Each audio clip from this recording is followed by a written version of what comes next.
ओम श्री गुरुवे नमः। इकलौती संतान प्रभावशाली होती है। भाग 1। परिवार के आकार के संदर्भ में आध्यात्मिक दृष्टिकोण अपनाए जाने के लिए यह अध्ययन आवश्यक हो गया था कि इकलौती संतान फिसड्डी होती है अथवा प्रभावशाली, क्योंकि कुछ वैज्ञानिकों ने प्रथम संतान की प्रतिभा पर प्रश्न चिन्ह लगा दिया था, किंतु बाद के शोध निष्कर्षों से जो परिणाम सामने आया है वह सर्वथा इसके विपरीत है।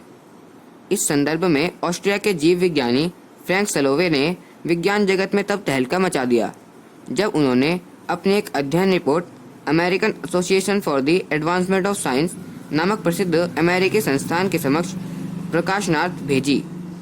अपने अध्ययन में उन्होंने सिद्ध करने का प्रयास किया था कि प्रथम संतान प्रभावहीन होती है और बाद में प्रभावशाली।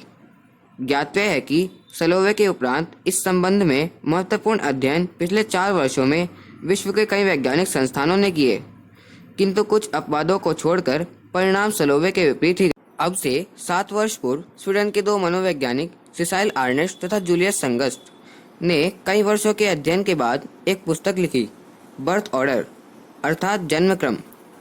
उसमें उन्होंने इस बात का स्पष्ट खंडन किया कि जन्म क्रम का प्रतिभा से कोई संबंध है, परंतु अपने अनुसंधान में उन्होंने एक महत्वपूर्ण बात अवश्य देखी कि यदि संतान इकलौती हो तो उसकी बुद्धि और प्रतिभा सामान्य से कुछ ऊपर जरूर होती है।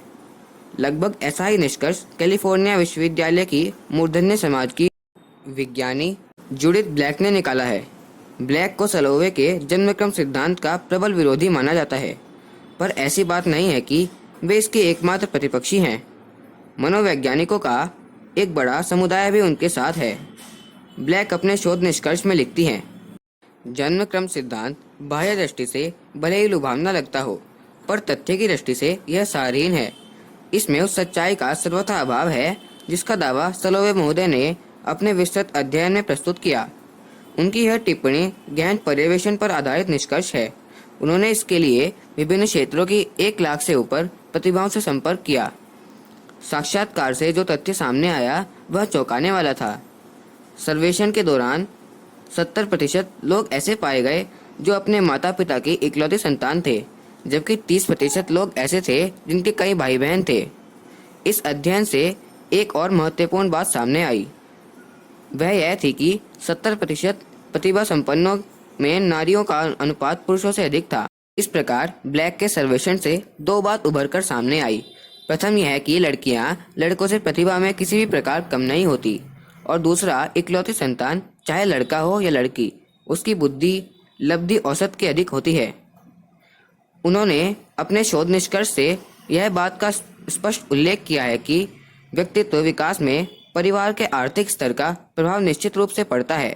वे कहती हैं कि यदि परिवार निर्धन और बड़ा है तो इससे सदस्यों की प्रतिभाएं प्रभावित हो सकती हैं और उनके स्वतंत्र विकास के स्थान पर वह कुंठित बनी रह सकती हैं। उनका कहना है कि संभवतः यही कारण रहा होगा कि अध्ययन किए गए प्रतिभा संपन्नों में आधे से अधिक इकलौती संतानें थीं, क्योंकि इस स्थिति में उनकी शिक्षा दीक्षा और व्यक्तित्व विकास परिवार छोटा होने के कारण बिना किसी दबाव के स्वतंत्रता पूर्वक संपन्न हो सका और वे विकास की ऊंचाइयों तक पहुंच सकी। अखंड ज्योति, मई 1991, पृष्ठ 35। ओम शांति।